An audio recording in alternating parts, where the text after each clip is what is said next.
So there is this classical equation which all of us have studied maybe in economics to say that, if the price goes up, demand comes down.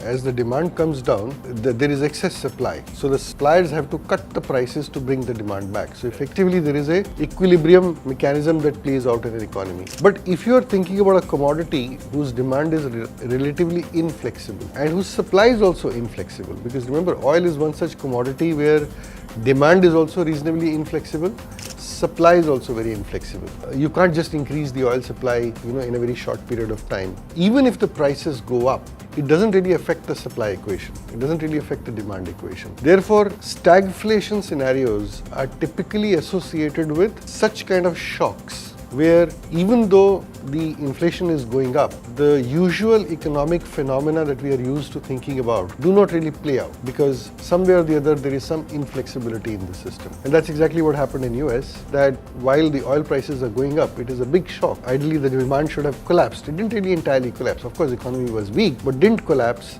And as a result of that, you still had some growth in the economy, but inflation also continued. But growth was relatively weak.